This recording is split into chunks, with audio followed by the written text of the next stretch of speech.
ఆయన నిజమైన పుణ్యావతారం.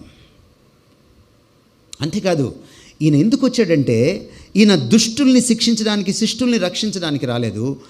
దుష్టుల్ని శిష్టులుగా మార్చడానికి, దుష్టుల స్థానంలో దుష్టత్వాన్ని తొలగించడానికి, తాను చనిపోయి దుష్టుల్ని చంపకుండా, పాపిని చంపకుండా తాను చనిపోయి పాపులని పావనులుగా మార్చడానికి, పతితలను పవిత్రులుగా మార్చడానికి, దొంగల్ని దొరలుగా మార్చడానికి, తాగుబోతుల్ని ఎడిక్ట్స్ని సెల్ఫ్ కంట్రోల్ ఉన్న వాళ్ళగా మార్చడానికి, దుర్మార్గుల్ని హంతకుల్ని కర్కసుల్ని దయార్థ హృదయులుగా మార్చడానికి ఈయన వచ్చాడు.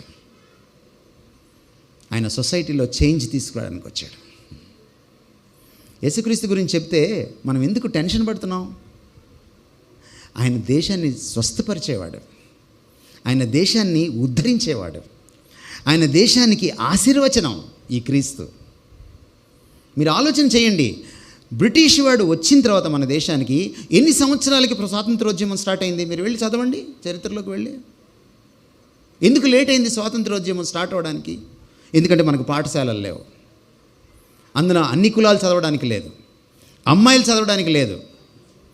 మన స్వాతంత్ర సమర యోధుల్లో లేడీస్ కూడా ఉన్నారు, లేరంటారా? ఎట్లా ఎందుకు లేట్ అయిందంటారు? మిషనరీలు రావడానికి లేట్ అయింది. వాళ్ళు వచ్చి స్కూల్స్ పెట్టాక, కాలేజీలు పెట్టాక అక్కడి నుంచి చదువుకున్నారు.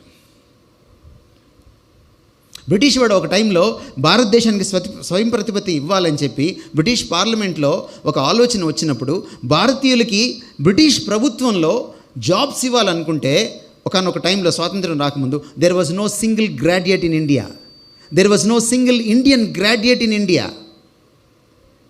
ఈరోజు మీరందరూ పీజీస్, డాక్టరేట్స్, పోస్ట్ డాక్టరేట్స్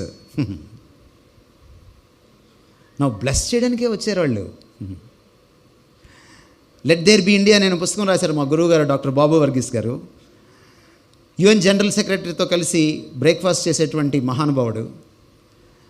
ఒక థీసిస్ ప్రజెంట్ చేశారు, ఆయనకి డాక్టరేట్ ఇచ్చారు రీసెంట్గా. ఆ పుస్తకం మీకు ఎక్కడైనా దొరికితే చదవండి. భారత్